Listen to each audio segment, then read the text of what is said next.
Hi everyone, welcome to My 5 for August.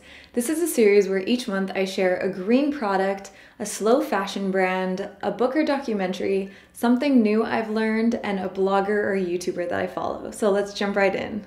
So the product I want to share with you this month is Rosewater. Now I have tried Rosewater before and I wasn't particularly impressed or anything with it, but the Rosewater that I tried before had other ingredients in it, and this one is just distilled rose. So I think it does make a big difference, and I think the other one I had might have had some alcohol in it. Anyways, I got this at the beginning of the month when I was in Canada, in Edmonton, where it's very dry. It's hydrating and soothing and good for inflammation. It was definitely helpful in the dry climate, and I'm also really liking it here. It's also apparently good for acne, and you can also use it on your hair, which I haven't tried yet, and use it for a bunch of different things. And it smells so good. And even if you, I guess, just use it as a room spray, it's so nice. This particular one I got from an organic store, and it is by Nature's Essential Garden, and it's also made in Canada, which is really awesome. The brand I want to talk about is one that I recently discovered, and it's Slum Love Sweater Company. And they make cardigans and sweaters, and they also have knit tanks and dresses, and their knitters are paid a fair wage, and a portion from each sale goes to fund scholarships for children living in some of the world's largest slums. Their sweaters are all made from 100% cotton, and even though it's not organic cotton, it is CMIA certified cotton, which supports cotton growth in Africa. Workers are paid a fair price, there's no child labor, no GMOs used, and there's also strict guidelines for pesticide use. And they just look like they have some great staple basics, especially for fall. So the documentary I'm going to talk about, you might be able to guess what it is because it came out earlier this month, and it's Minimalism. And it was really refreshing and just nice to watch. They call it a documentary about the important things.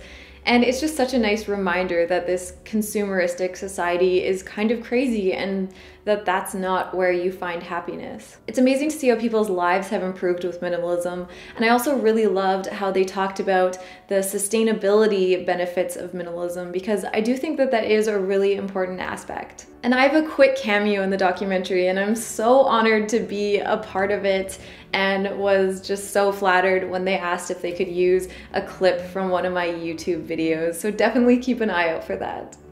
So the new thing I learned this month is related to the video I did about fit and size. Now, I knew vanity sizing existed, but I was really surprised when I saw these charts which show how much sizing has changed in the last 50-ish years. According to this information, a size 12 waist in the 1970s is a size 0 waist now. The article where I found these graphs, which I will link below, also talks about how standardized measurements kind of developed and came to be in America. And it says that basically one of the last sort of open studies trying to find an average set of measurements was done in the 1970s. And the representation that they used was all white women from the army, which is somehow supposed to represent the average of all women's sizes and body types. Since then, another group has tried to create a set of standardized measurements, but the only way you can see them is by purchasing them. But it just really surprised me to see that there isn't a publicly available, more up-to-date and more representational average of women's sizes and measurements and body types. And finally, the blogger I want to share with you is Dana from The Minimalist Baker, and I've been loving her recipes. They're all simple to make. She uses only a few ingredients, I think less than 10. The majority of the recipes are vegan, and everything I've tried I've really liked. And she just has a beautiful blog and beautiful photography, so I definitely recommend checking it out, because who doesn't like quick and easy and delicious recipes? So I hope you liked this video. I would love to hear in the comments about something you enjoyed or did this summer. I also just recently launched a Patreon, so if you like what I'm doing on this channel, you can support it and help improve the content. Thank you guys so much for watching, and I'll see you in the next one.